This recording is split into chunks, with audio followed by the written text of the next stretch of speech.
Hello everyone and welcome to my Heart of Thanksgiving demo video where I'm going to show you my mini mug book using the King's Daughter kit from Pink Paper Peppermints.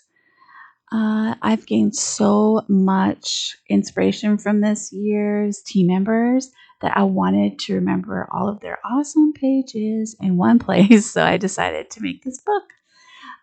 I wanted to do something different to the handle, so then I took baker's twine and I just wrapped it around and around and around, in and out, and then I took a glue gun and kind of fastened it so that I made sure it wouldn't, all my hard work wouldn't be for naught and it would unravel.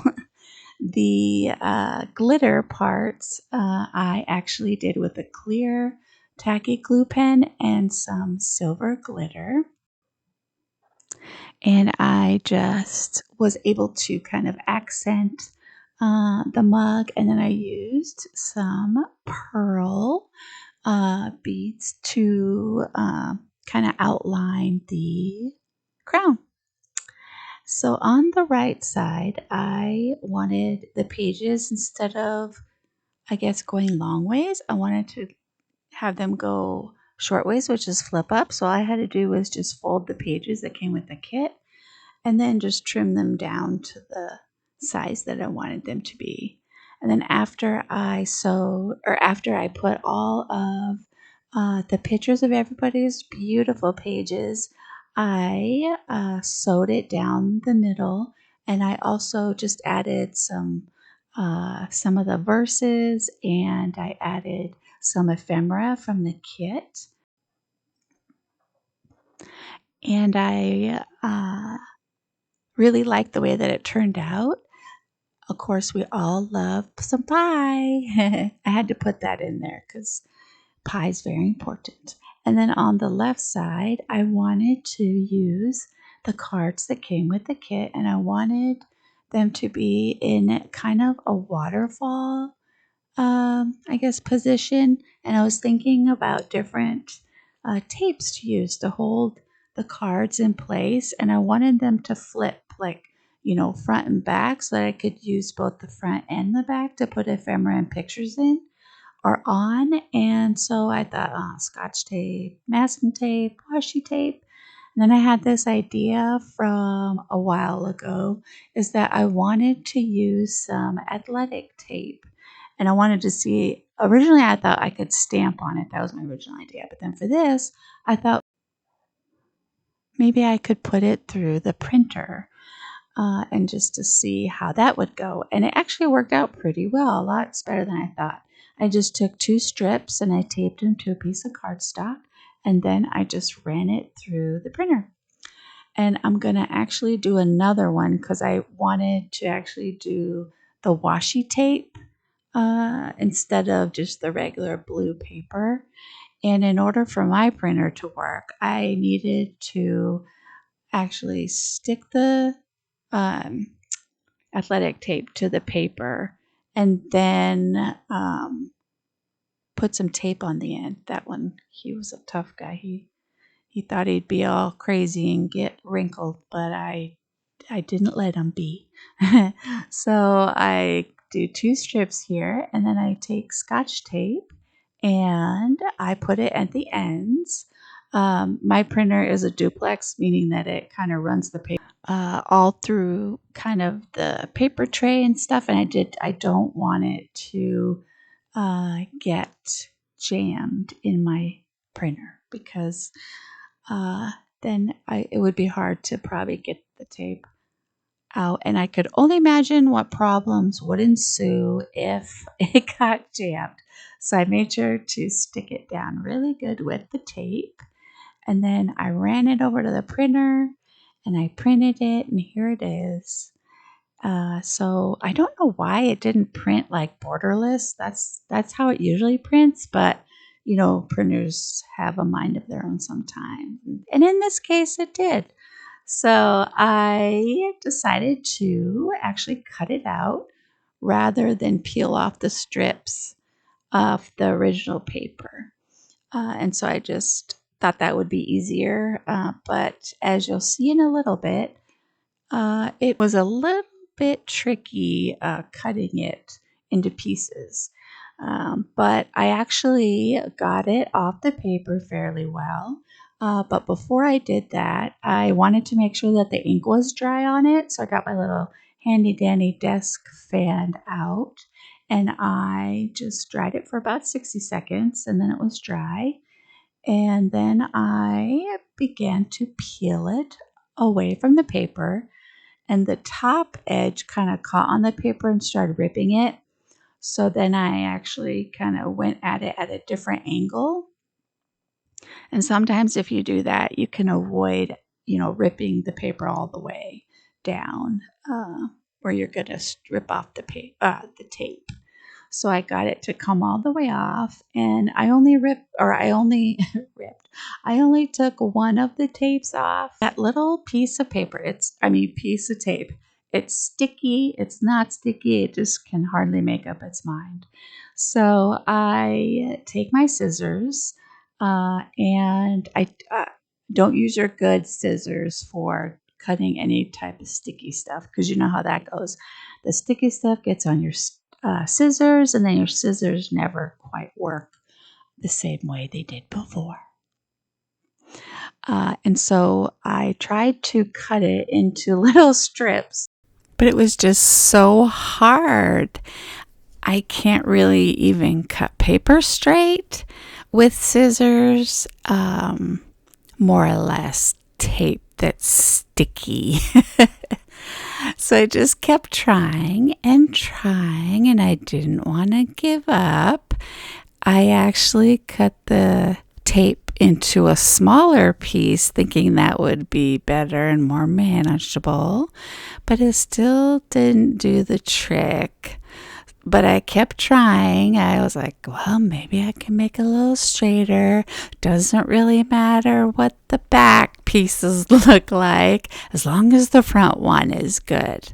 So I then get the idea, maybe if I took the remaining tape that's on the paper already and I cut that with my trimmer. You'll see that later.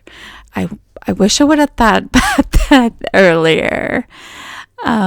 So here I am again, just taking the tape and taping the bottom of each one so that again I can flip it and use both sides. And again, I wanted to do it in kind of a waterfall effect.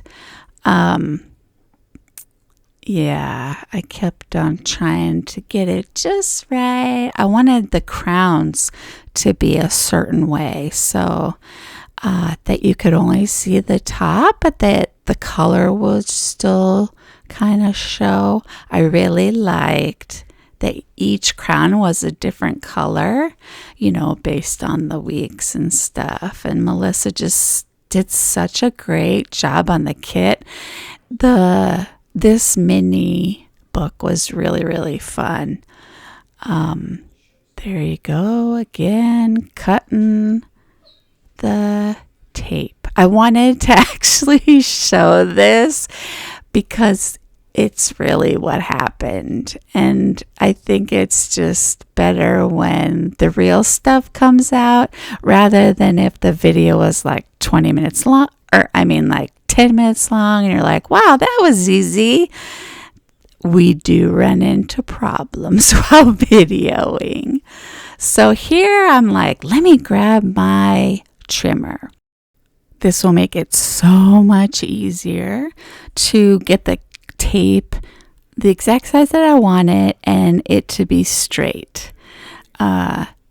Instead of, like I said, peeling it off the paper first and then trying to cut it, I cut it while it was on the paper. Then I peeled the little tab off because I wanted a straight piece of tape for that first page because, I don't know, it was just, I can't have something that's not at least straight on the front because, it just bothers me. I can do rustic and aged looking, but crooked when it's right on the front.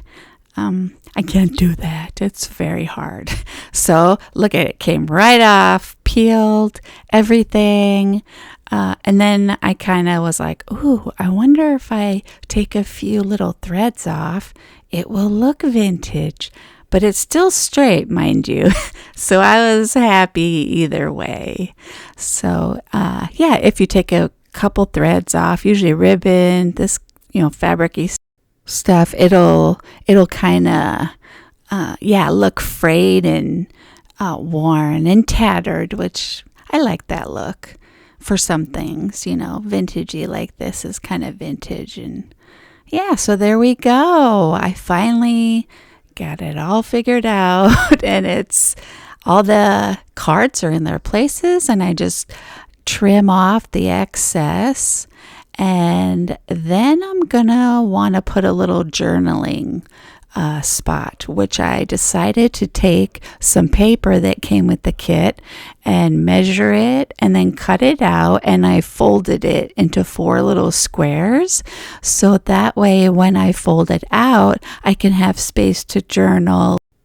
And actually, when it's all folded up, it will be smaller than the pages above it. So, and I don't measure. I just kind of eyeball it with my little pencil, and I mark, and then I take it away and I go and fold it, and I come back, and here is my completed book. I really love to take ephemera and all the rest of the ladies' really pretty pictures, and I stuck them on the cards. And so when you flip it up or down, either way, you get kind of ephemera or a picture. And with the ones on the right, I'm going to show you again, just a quick view again of just all the pretty projects and just really great ideas, so inspirational. I love how, nobody looks at the same piece of ephemera or journal cards the same. And it's just so awesome that we can kind of give each other different ways of looking at things and different ways of using things. So I didn't think about taking my journaling kind of spot and adhering it somehow to the paper that would keep it from unfolding. So I came up with this idea to take my hole punch and punch a little circle and then put the brad and the turny thing through there, and then glue the paper, the whole thing to the actual mug. I didn't want to put the brad, all the way in or through the other side, because then I didn't really have a back, but so I guess I could have just cut out another back, but and then just covered that up. But I thought, what? Let me just try this and see if it worked. And actually it did. I was pretty excited. And then the little turny things are loose enough so that I can fold up the paper, and it's not hard to turn them, back and forth. But a little part of the brad was kind of hanging off, so I took my good old Tim Holtz scissors and just cut that right off, because it's thin enough where it, wasn't too hard to cut. Where's your wire cutters when you need them? I didn't have mine close by. And I actually journaled inside. The silver was just to kind of highlight my writing. I have to go back over it in black pen because it's seeable to me, I guess. So that's all that matters. So I'm going to slide those little thingies back over to keep it folded. And there is my completed mug book. I hope you enjoyed me making it. And here is the chat prize. So everybody in the chat gets this prize. And if you're watching this video after the premiere, then it'll be available later in the Pink Paper Peppermints shop on her website. And then don't forget, Cheryl is doing her demo and live chat this Friday, November 17th at 6 p.m. on her YouTube channel. So do not miss it. It's going to be great. Well, thanks for watching. Bye-bye.